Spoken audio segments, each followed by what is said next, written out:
की प्राप्ति आपके भीतर।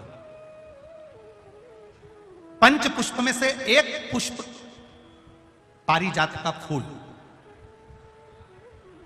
जिसको हार श्रृंगार का फूल भी कहते हैं, जिसको शिडली का फूल भी कहते हैं। हार श्रृंगार का फूल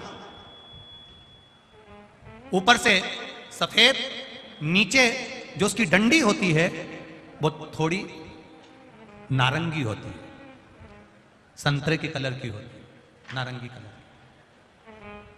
महाराज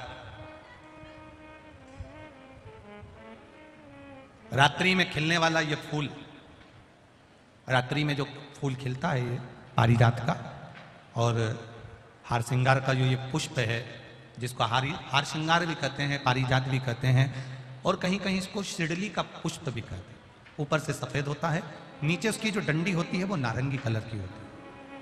शिव महापुराण का चरित्र करा, जिस समय पर संतान की प्राप्ति नहीं होती या किसी कारणवश, किसी कारण से हमारे यहां वंश की वृद्धि नहीं होती, तब देवादिदेव महादेव की आराधना पारिजात के फूल से करी जाती है। अब उस पुष्प को चढ़ाने का एक तरीका है, जरा ध्यान दीजिएगा। पंच पुष्प शिव महापुराण की कथा आप लोग सुनने के लिए बैठे हो, बड़ी आस लगाकर बैठे हो, उसको समझिए। पारिजात का जो फूल शिव जी को चढ़ता है, भगवान देवादिदेव महादेव को चढ़ता है, जैसे ये शिवलिंग है, मान लो ये शंकर भगवान का शिवलिंग है, ये जलाधारी है, ये जल नीचे गिरने का स्थान। आप लोगों ने पहले कथा सुनी है ना सबने, आपको सबको मालूम होगा। राइट में गणेश जी का स्थान, लेफ्ट में कार्तिकेय का स्थान, बीच में अशोक सुंदरी की जगह। जहां पर यह शिवलिंग रखा है वो माता पार्वती जी का हस्त कमल, शिवलिंग के रूप में, शंकर भगवान के रूप में यह शिवलिंग है।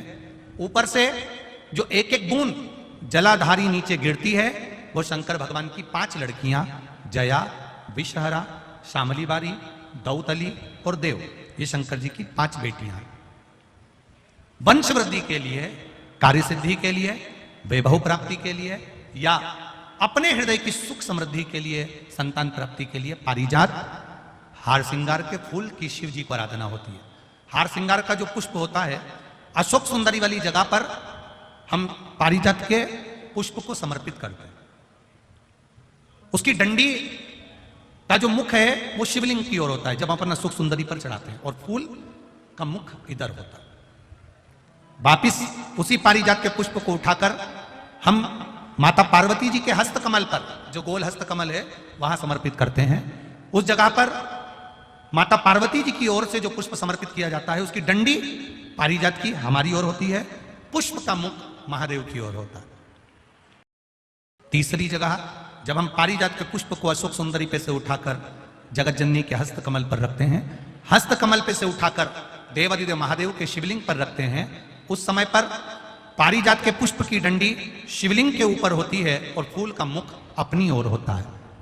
इस जगह पर पारिजात के पुष्प की डंडी के केसर से ही महादेव को त्रिपुंड लगाया जाता है और महादेव से प्रार्थना करी जाती है। अब पारिजात के फूल का केसर कैसे बनाना है वो भी एक बार आप लोग अच्छे से समझे। जैसे मान लो अभी पारिजात का तो फूल यहां पर नहीं है, पर आप टीवी पर दर्शन कर रहे होंगे। पारिजात पुष्प की जो पीछे की डंडी होती है, फूल सफेद और पीछे जो डंडी होती है नारंगी कलर की, केसरिया कलर की, उसको तोड़ लिया जाता है।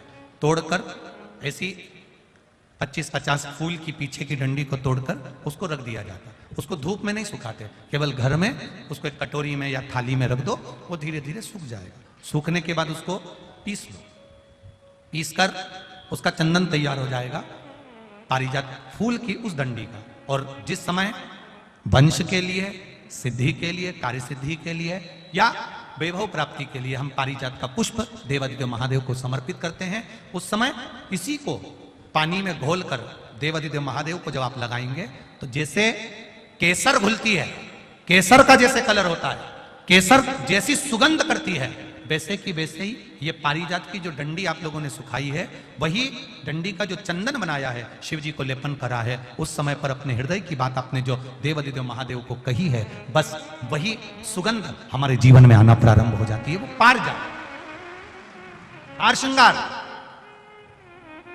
अब जरा ध्यान दीजिएगा, हार श्रृंगार के पुष्प, पारिजात का जो पुष्प है, सोमवार की अष्टमी पड़ने पर यदि हम देवादिदेव महादेव की पारिजात के फूल से आराधना करते हैं, स्मरण करते हैं, तो उसका फल भी हमें अधिक प्राप्त होगा।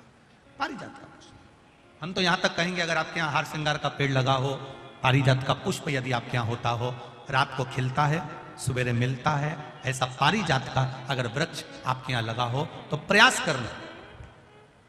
12 महीने शिवरात्रि आती है, बोलो आती कि नहीं आती? आती है ना 12 महीने। 12 महीने शिवरात्रि आती है। कैलेंडर पर एक गोला बनाकर रख देना कि हमको ये शिवरात्रि आई है, हर महीने की शिवरात्रि तुम्हारे ध्यान में रहेगी।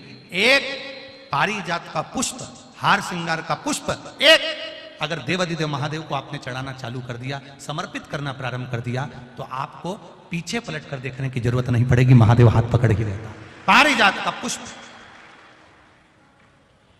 शिव को समर्पित।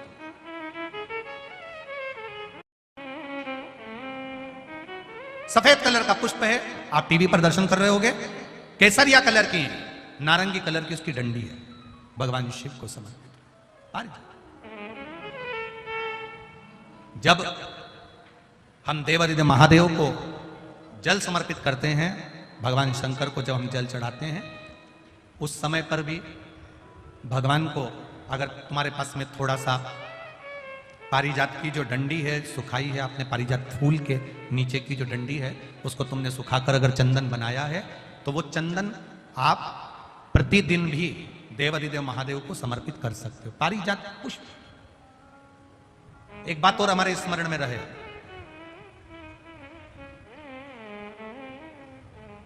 भगवान शिव को जो ये 5 तरह के पुष्प समर्पित करे जाते हैं, इन पुष्पों की डंडी जो पीछे लगी होती है, इसको तोड़ा नहीं जाता शिव जी को चढ़ाते समय, इसका स्मरण आपको रहे। 3 शिवालय ऐसे हैं जहां पर पारिजात के पुष्प को समर्पित कर देने से, भगवान शंकर को अगर पारिजात का पुष्प समर्पित किया जाता है तो मनवांचित फल की प्राप्ति होती है। पहला, मां नर्मदा से निकला हुआ कंकर नर्मदेश्वर महादेव। अगर कहीं नर्मदा जी के कंकर से शिवलिंग बना हुआ है तो मां नर्मदा के शिवलिंग पर पारिजात का पुष्प समर्पित होता है। दूसरा, जो शिवालय एकांत में हो, एकांतेश्वर महादेव जो एकांत में बैठे हो, भले ओटले पर बैठे हो, अकेले बैठे हो, एकांत में बैठे हो, वो एकांतेश्वर महादेव पर भी पारिजात का पुष्प समर्पित कर देने से, अगर कोई अदालत का कोर्ट केस होता है तो बाबा देवादिदेव महादेव का मात्र पारिजात पुष्प का स्मरण या उसको समर्पित कर देने से भी फल की प्राप्ति होती है। तीसरा, ऐसा शिवालय जो नदी के तट पर हो, सरोवर के तट पर हो, कुंड के तट पर हो, बावड़ी के तट पर हो, कुएं के तट पर हो।